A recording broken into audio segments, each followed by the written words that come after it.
Medicaid renewals are back on a yearly cycle in New York. If you or your loved one is a minor under the age of 18 with Medicaid in New York City, the HRA, the New York City Human Resource Administration, which operates under the New York City Department of Social Services, will be processing your renewal. This video shows exactly how to complete and submit your recertification packet on time so your coverage doesn't lapse. If you are enrolled in a CCO, a care coordination organization, do not hesitate to contact your care manager for assistance. They are prepared to be there for you through this whole process, assisting with paperwork, confirming who will submit, tracking the due date, verifying receipt by Medicaid, responding to any deferral requests, and ensuring an approval notice is issued. Even if you recently certified within the last 6 months, it is best practice to submit the packet and ask questions afterwards. If you're unsure whether you need to submit it, please do not wait for Medicaid to respond before turning it in, as delays can lead to case closures. You may see the MAP 2096P form. These are your renewal instructions. They outline how to complete and return your packet. Review these first as they summarize the process and proof requirements. There are 2 common renewal forms, the MAP 909E, this is disability-based, and the MAP 2096F. It's also known as the MAGI form. If someone receives a MAP 2096F, that is not necessarily an error. It simply means HRA does not currently have that person coded as disabled at the time the renewal was issued. If your child gets the MAGI packet by mistake, do not wait. Complete and return what you received and include the disability form MAP 3177 with it. Please do not leave anything blank on this packet.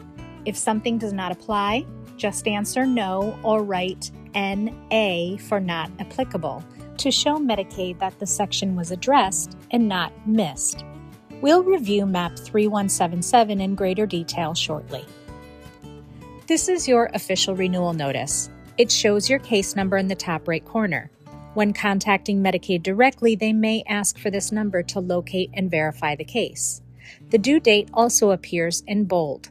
Return the entire packet, including this page, before that date to prevent coverage from ending.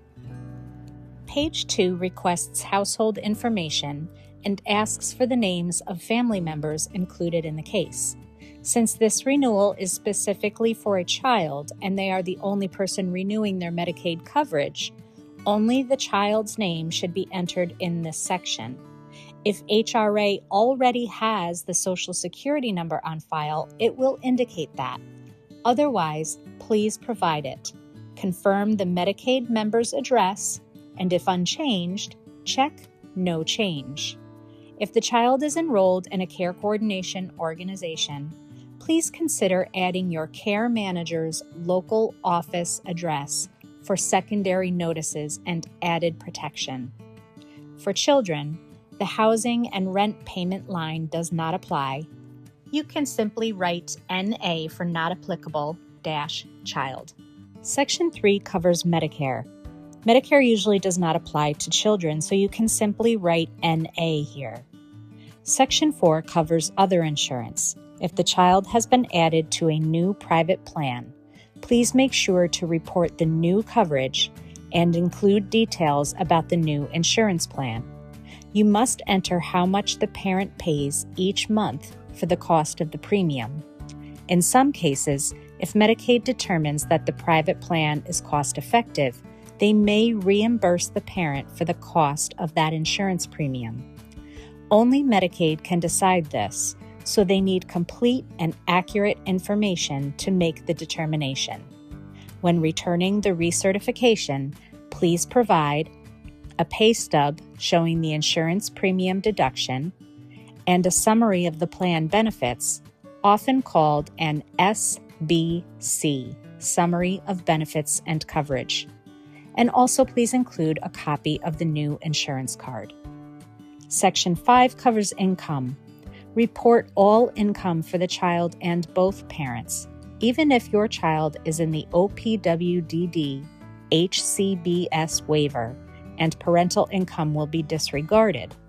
Medicaid cannot apply the waiver exclusions unless the income is first reported, so list gross amounts and include 4 weeks of pay stubs where applicable.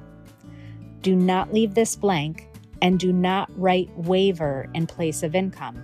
Doing so risks case closure. Section 6 covers resources. List only the child's resources, like a bank account in the child's name, and provide recent proof. A 529 plan where the parent is the owner is not a countable resource for the child, so if none, write NA. In the blank section above resources, this is a good place to provide a reminder to HRA that the child is enrolled in the HCBS waiver or that they receive CCO services where it's care management only. Please write a note stating, child is enrolled in OPWDD CCO or HCBS waiver services, so that the case can be properly categorized. You can even be as specific as writing CBLTC for Community-Based Long-Term Care, Code 19, needed for OPWDD. This is for waiver participants only. Please include a copy of the waiver notice of decision when returning the recertification. Section A asks about owning real estate. Simply put NA for the child. If the child owns a pooled trust for the purpose of avoiding a Medicaid spend down, please list the monthly deposit amount in Section 7 and provide proof of those deposits for the last 12 months. In Section 8 for child care expenses, write NA if not applicable. Section 9 covers pregnancy and disability-related work expenses and language. If anyone has a disability-related work expense, like access a ride, list them and keep receipts. These can reduce countable income.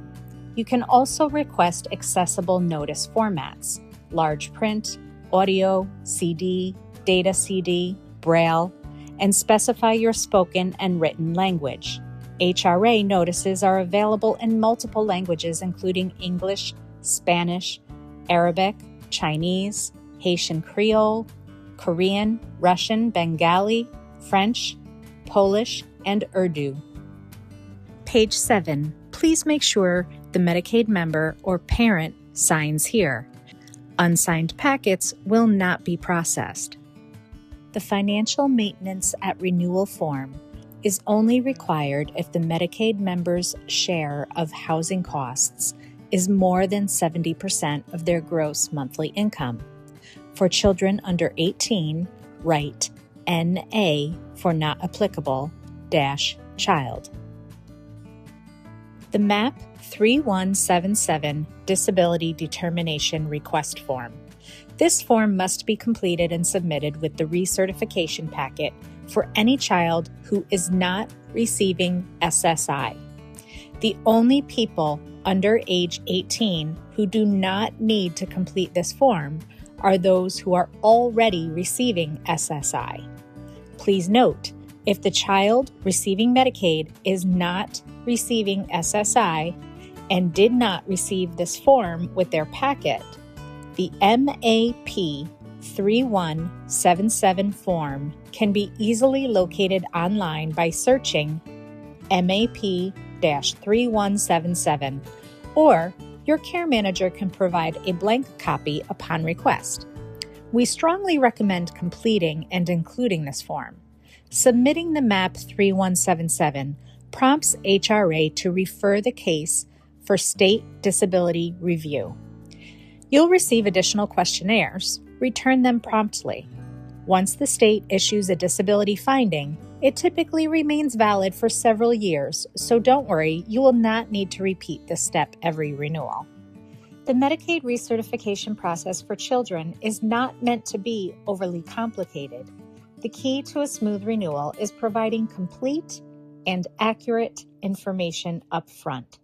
If you are ever unsure whether something should be listed, please go ahead and include it.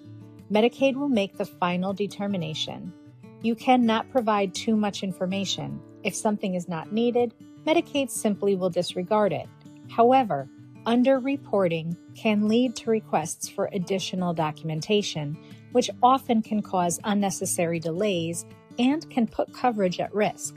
For every recertification, please make sure the following information is clearly noted somewhere on the packet: that the child is disabled, and if the child is HCBS waiver enrolled, that they require Code 19 for community-based long-term care coverage, and include any supporting documents like a waiver notice of decision, LCED determination, or an eligibility letter, especially if they are not on SSI.